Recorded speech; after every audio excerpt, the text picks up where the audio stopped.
Do you know someone whose mind won't be quiet? Someone who closes their eyes at night, hoping to rest, but instead hears a whole universe of noise. Memories from years ago, mistakes that can't be changed, conversations that ended long ago, but still repeat, fears about the future that hasn't even happened yet. Maybe you've had nights where your body was tired, but your mind was wide awake, running faster than you could breathe. Maybe you've sat in silence only to realize it wasn't silent at all. It was filled with your own voice, arguing, worrying, doubting, replaying every moment where you felt not good enough. Maybe you've tried all the usual advice. Just relax. Just clear your mind. Just let go. Advice that sounds easy but feels impossible when your thoughts act like a storm that won't obey. And deep down you've wondered, why can't I control my own mind? Why does it feel like my thoughts control me? But what if the problem is not your mind, but the way you've been trying? What if the world has been teaching meditation wrong for hundreds of years? What if true mental silence was never about fighting thoughts, but about understanding them the way ancient warriors did?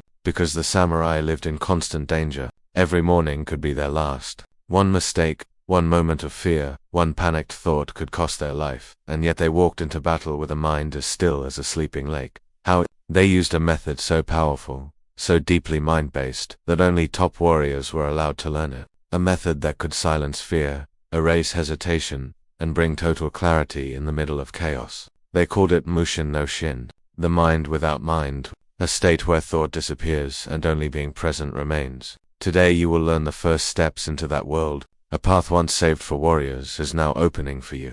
Before we go deeper, I want you to pause for a moment and ask yourself a question, one that most people never ask. What is the one thought that keeps coming back to you no matter how hard you try to silence it? Is it guilt from the past? A fear about the future? Voice telling you that you're not good enough? Something you wish you could forget but can't? Tell me in the comments, what thought do you wish you could silence forever? Because when you write it, you're not admitting weakness. You're taking the first step toward freeing yourself from it. And if you want more content on Japanese warrior thinking, ancient mental training and the systems used by samurai, monks, and thinkers to build unshakable inner strength, subscribe now, not for the numbers, but because I know how many people live trapped inside their own minds with no map, no teacher, and no method. This video is that map, and the path you are about to walk might change the way you experience your own thoughts forever. Now let us begin the journey toward silence. Chapter 1. When the mind becomes the enemy. His name was Akira, a 22-year-old samurai trainee in the quiet, mist-covered mountains of Nara. Everyone said he had talent. Everyone believed he would rise faster than the others. His teachers praised his form, his balance, his potential. But Akira carried a secret inside him, a secret that no one could see, but that ate at him every time he held a sword. His mind was louder than his blade. During training, while other students moved smoothly, Akira battled an invisible opponent, the endless noise in his own head. What if I miss the strike? What if my teacher is disappointed? What if the others are better? What if I'm not made for this life? Every doubt felt like a hand pulling him backward. Every fear felt like a whisper telling him he wasn't good enough. And every time his thoughts grew loud, hesitation took over. A half-second pause, a moment of tremble in his grip, and his opponent's wooden blade hit his ribs, his shoulder, or his neck. Not because he lacked skill, but because he lacked quiet. In the dojo he looked like a warrior. Inside he felt like a prisoner. One evening, when training finished, and the others laughed while cleaning their armor, Akira sat under a cedar tree at the edge of the courtyard. The night was calm, but his mind was not. His fingers shook. His breathing was uneven. His heart felt heavy, like he was carrying a weight no one else could see. He whispered into the darkness, "Why won't my mind stop?" He pressed his palms together, trying to silence the thoughts, trying to force stillness the way others forced strength into their muscles. But the more he fought his thoughts, the louder they became, like hitting a drum and expecting silence. That night, the sky was full of stars, but Akira felt trapped inside a storm that existed only in his head. He hated that no matter how hard he trained, the battlefield inside his mind was always one step ahead of him. He hated feeling fear in a place where courage was expected. He hated feeling weak in a place where warriors were built. But more than anything, he hated feeling alone. What Akira didn't know was that someone had been watching him silently. Someone who had once fought the same inner battle. Someone who understood the noise inside a warrior's mind better than anyone alive. A man the students only whispered about. A man who appeared rarely, spoke little, and carried a presence so still that even the wind seemed to quiet around him. That night, as Akira stared at the ground in defeat, A shadow moved behind him, and the teacher who had mastered silence decided it was time to teach Akira how to fight the enemy that lived within. Chapter 2: The Master Who Spoke in Silence. Akira felt the presence before he heard the footsteps. The air shifted, subtle but clear, as if the world itself paused to notice someone entering it. When he turned, he saw an elderly man in simple grey robes, hands folded behind his back, eyes calm like the surface of still water. Master Ryoshin, a legend in the Some said he once fought 10 bandits alone. Some said he could sleep with his eyes open. Some said he had achieved Mushin, the mind without mind. But no one truly knew because Master Ryoshin rarely spoke. He lowered himself next to Akira without a sound, as if gravity respected him too much to pull at his body. For a long time, he didn't say a word. Akira kept his eyes on the ground, embarrassed that a master of such depth had found him in such a weak moment. The silence grew heavier the longer it lasted, not uncomfortable, but on purpose, as if the silence itself were teaching him something. Finally, Master Ryoshin exhaled slowly. "You are not losing because your sword is weak," he said quietly. "You are losing because your mind is loud." Akira's chest tightened. He had never told anyone about the noise in his head, yet this old man had seen through him with just a single look. How do I silence it?" Akira asked, voice shaking. Ryoshin did not look at him. Instead, he picked up a fallen leaf, turning it gently between his fingers. "You are trying to fight your thoughts," the master said. "But fighting your mind is like throwing stones into a pond and expecting the water to become still." He let the leaf fall. It drifted slowly, peacefully, until it touched the ground without a sound. Akira watched it, confused, yet amazed. The master continued, "Your thoughts are not enemies. They are clouds passing through the sky. They appear, they drift, they disappear. You are the sky, Akira, not the clouds." For the first time, Akira felt something inside him loosen, like a knot that had been pulled tight for years, finally beginning to come undone. "But master," he whispered, "every time I try to calm myself, the thoughts only grow louder." Ryoshin nodded. "Of course they do, because you try to command the mind instead of understanding it." He tapped gently on Akira's chest. "Quietness is not achieved through force. It is achieved through training, through practice, through Akira swallowed. Mushin, the warrior's empty mind. The master's gaze drifted toward the moonlit mountains. Yes, the mind that does not cling, the mind that does not fear, the mind that moves as easily as the body. Then Ryoshin stood slowly, turning toward the bamboo forest. "Tomorrow at dawn," he said, without looking back, "you will meet me at the eastern clearing. If you truly wish to silence your mind, prepare yourself." He paused. "The training will not be easy because you are not fighting the world, Akira." He glanced over his shoulder. "You are fighting the man you have been your entire life." And with that, he walked away, leaving Akira alone under the silent sky. But for the first time in years, the silence felt like a friend. Chapter 3: The First Breaking of the Ego. The next morning, before the sun had even touched the edges of the mountains, Akira arrived at the eastern clearing. Mist curled around the bamboo trunks, and the air carried that cold metallic quiet that exists just before dawn. Master Ryoshin was already there, kneeling on a flat stone, eyes closed, breathing so softly that he seemed carved from the same stillness around him. Akira bowed. "I'm ready, master." Ryoshin opened his eyes slowly, as if returning from another world. "No," he said gently. "You are not ready, but you are here, and that is enough." He motioned for Akira to sit. The young warrior lowered himself onto the cold ground, ready for instructions. A breathing method, a meditation practice, perhaps a form to control his thoughts. Instead, the master said, "Hold your sword." Akira obeyed. He gripped the handle firmly. "Now," Ryoshin said, "raise it above your head." Akira lifted the blade. "Lower it." Akira lowered it. "Raise it again." He raised it again. He lowered it over and over. The same movement, the same breath, the same rhythm. Minutes passed. Then an hour. Akira's wrists began to ache. His shoulders burned. His breath turned heavy. "Master," he said, "what does this have to do with Mushin?" Ryoshin did not answer. He simply raised his hand again. Akira lifted the sword again. He lowered it. The repetition became painful, not physically, but mentally. The mind hates simplicity. It hates stillness. It fights against silence. Frustration began to claw at Akira's chest. His thoughts grew louder, shouting at him. "This is pointless. I should be training real skills. I'm wasting time. Why is he doing this to me?" His breath turned rough. He lowered the sword too fast and the tip hit the ground. Ryoshin finally spoke. "There," he said softly. "Do you see it?" Akira frowned. "See what that voice screaming inside you?" Akira froze. "That voice," Ryoshin said, "is your true opponent. He stood and walked behind Akiro. Your mind is addicted to noise, addicted to chaos, addicted to movement. So when I gave it simplicity, it panicked. Akiro swallowed. Ryoshin placed a hand on his shoulder. This is the first breaking of the ego. The moment you realize you do not control your mind controls you. The sword master stepped in front of him. Mushin is not about emptying the mind, he said. It is about noticing the noise and choosing not to obey it. He tapped Akiro's temple. Akiro lifted the sword, but this time he understood what the training really was.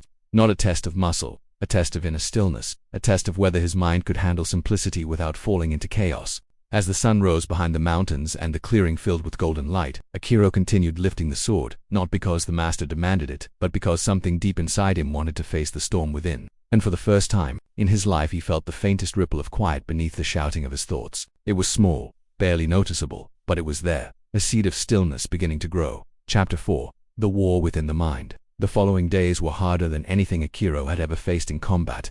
Not because the training was physically impossible, but because it was mentally unbearable. Each morning he arrived before dawn, and each morning the master greeted him not with philosophy, not with wisdom, not with long teachings, but with the same command again. Lift the sword, lower the sword, repeat.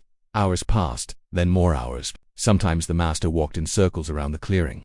Sometimes he simply stared at the distant mountains as if listening to a conversation Akiro could not hear. But Ryoshin always knew the exact moment Akiro's mind began to fall apart. It always started the same way, with boredom, with questions, with the inner voice complaining. This is too slow. I need progress. Why won't he teach me real skills? Then frustration would tighten in his chest like a clamp, then anger, then fear. Fear of being left behind, fear of wasting time, fear of never becoming a true samurai.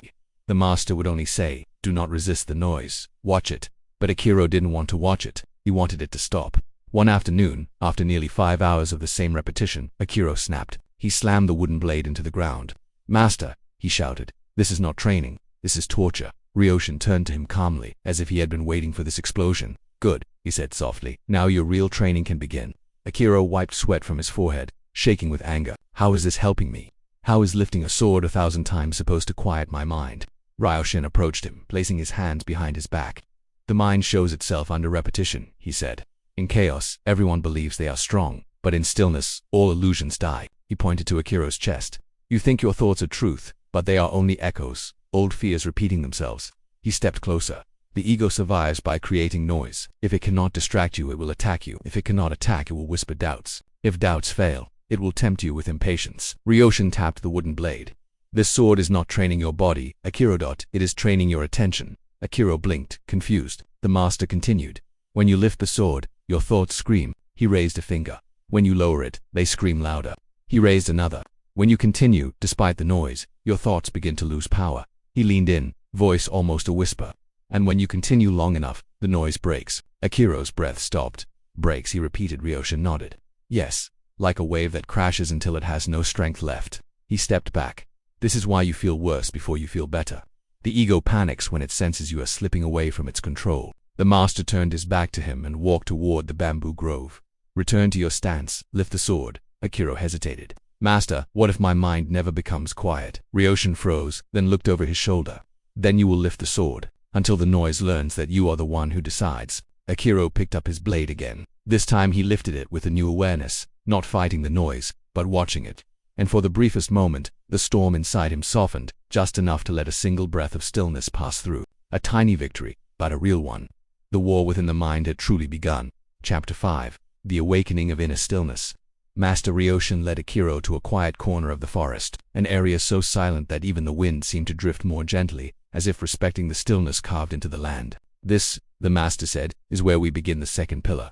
He lowered himself to the ground, motioning for Akiro to sit across from him. Koki, Ryoshin said, the breath that does not break. Akiro sat upright. Close your eyes, Ryoshin whispered. Akiro obeyed. Now breathe in, the master said softly. Not through effort, through invitation, as if the sky itself is entering you. Akiro inhaled slowly. The morning air was crisp, carrying the faint smell of moss and bamboo. Breathe out, Ryoshin continued, as if releasing a lifetime of weight. Do not push the breath out, let it fall. Akiro breathed out. His shoulders softened, chest loosened. For a moment, just a moment, he felt something slip away inside him, a tension he didn't know he was holding. This breath, Ryoshin said, is the doorway to Mushin, the absence of force. For days they repeated this, hours sitting in silence, breathing so gently that even the bamboo leaves seemed louder than their breaths. At first, Akiro felt restless. The mind hates emptiness. It will do anything to fill it. But slowly, almost without noticing, something inside him began to reorganize. His thoughts still appeared, worries, doubts, memories like birds landing on a branch, but they no longer startled him. They no longer grabbed him. They no longer controlled him. Instead, they came and they left, passing through him like travelers moving along a road. And as the thoughts softened, Akira noticed something he had never felt before. Space, a space between one thought and the next, a space between fear and action, a space where his breath moved freely, without effort, without judgment. The master watched him quietly, as if studying the movement of a new river. One evening, as the sun dipped low and painted the forest gold, Ryoshin finally spoke. "You are beginning to understand," he said, his voice gentle, not by force, but by surrender. Akira opened his eyes. "Surrender?" he asked. The master nodded. "To breathe without controlling, to think without holding on, to feel without drowning. That is surrender."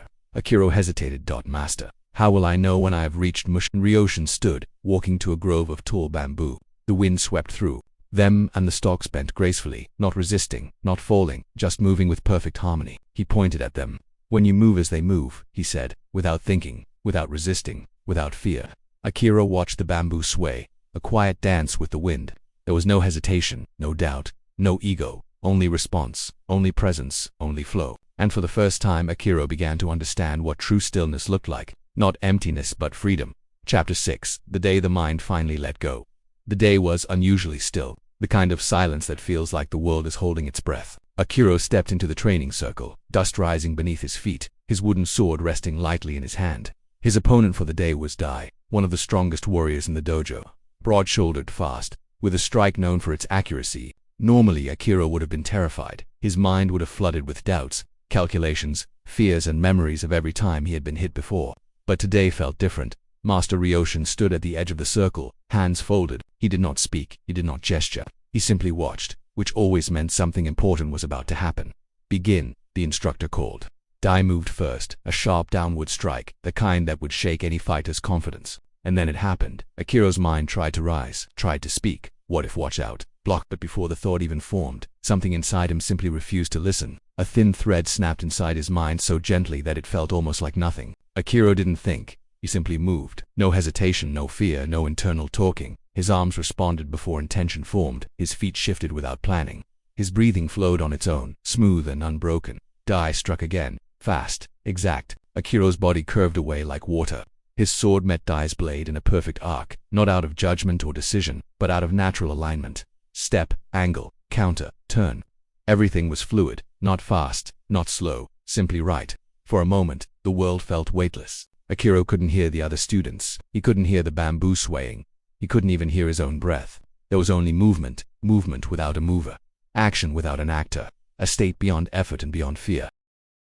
Just presence, pure, total presence. When Dai finally stepped back, breathing hard, the match ended. The circle fell silent. Akira lowered his sword. He didn't feel victorious. He didn't feel excited. He didn't feel anything loud. He felt quiet, a soft, warm quiet that didn't demand anything and didn't fear anything. He looked at his hands, then at the dust beneath his feet. It felt like he'd woken from a dream in which his body had known a language his mind had never learned. Master Ryoshin approached, eyes soft with approval. "That," he said gently, "was Akira swallowed. "Master, I didn't even try to win. I just..." Ryoshin finished the sentence for him. "You simply responded, not to your opponent, but to the moment." Akira felt his chest filled with a strange warmth. Not pride, but relief. The noise was gone. Even if only for a moment. He had felt life without the weight of thought. Master Ryoshin placed a hand on his shoulder. "Do not hold on to this feeling," he said softly. "Mushin is like a visitor. Welcome it when it arrives, but do not chase it when it leaves." Akira nodded, not fully understanding, yet knowing the truth in the words. The next stage of his change was about to begin. Chapter 7. The 4 Pillars of a Quiet Mind. Master Ryoshin knelt beside Akira, drawing 4 lines in the dirt with the tip of his wooden staff. Each line was straight, exact, on purpose, like the master himself. "These," he said, "are the 4 pillars that hold the quiet mind. Without them, Mushin falls apart. With them, even a storm cannot disturb you." Akira leaned closer, his heartbeat settling into a soft, steady rhythm as the master began to speak. One Kanshin watch without resisting. Ryoshin touched the first line. "Most people fight their thoughts. They try to cut them, hold them back, outrun them." He shook his head. "But resisting feeds the noise. Thoughts are like fire. The more you touch them, the more they burn you." Akira listened, remembering the countless hours he spent drowning in mental chatter. "When you watch, The master continued, you remove the fuel. Thoughts rise, then fall on their own. He looked at Akira Kanshin as the beginning of freedom. Akira felt those words settle into him like stones sinking gently into a riverbed. To Kokyu, breathe without force. Ryoshin pointed to the second line. Your breath is the thread connecting body and mind. When breath is broken, the mind breaks. He placed Akira's hand on his own chest. Feel how my breath flows. Not pushed, not pulled, simply allowed. Akira nodded. He had felt that same easy rhythm during meditation and in that one moment during combat. Kokyu anchors the present moment, the master said. Awareness follows breath. Stillness follows awareness. 3. Setsuna return without judgment. Ryoshin tapped the third line with unusual gentleness. This is the pillar students ignore. Akiro raised his eyebrows. The master continued. Your mind will wander. It will stumble. It will fall. He gave Akira a long knowing look. But Mushin is not the absence of falling. It is the art of returning. He drew a circle around the line. No shame, no frustration, no inner punishment. He whispered, forgive the mind, and the mind learns to forgive itself. Akira felt something loosen inside him, a knot of self-criticism that had lived there for years. For Mushin act without thought. Ryoshin touched the final pillar. This is the flowering of the system, but people misunderstand it. He closed his eyes briefly. Mushin is not emptiness. It is clarity. It is the moment where awareness moves faster than thought, where the body acts before fear arrives, where intuition becomes truth. He lifted his staff and traced a circle around all 4 lines. When these pillars unite, thoughts do not disappear. They simply stop ruling you. Akira felt a deep, warm silence fill his chest, not the forced silence he once tried to create, but a natural quiet that came from understanding instead of control. The master stood slowly. This system does not remove thought, he said. It removes the suffering wrapped around thought. He looked toward the horizon, as if searching for something only he could see. And now, Akira, you must take these pillars into the world. Stillness means nothing if it exists only in the forest. Akira stood, sword in hand, feeling the 4 pillars settle inside him like roots growing deeper than fear. The next lesson would demand everything he had built so far. Chapter 8. The Legacy of No Mind. Years passed and the forest changed with the seasons. Leaves falling, snow melting, spring returning again and again. The same cycle that lives inside every human being. Akira grew older, but the stillness within him only deepened. He no longer trained for strength. He no longer trained for speed. He trained only to maintain that quiet bridge between breath, awareness, and the simple truth of the present moment. Soon, younger warriors began seeking him out. They came with the same shaking hands he once had, the same anxious eyes, the same fear of their own thoughts. Some were proud, some were broken, some were angry at the world, but all of them carried noise inside their minds.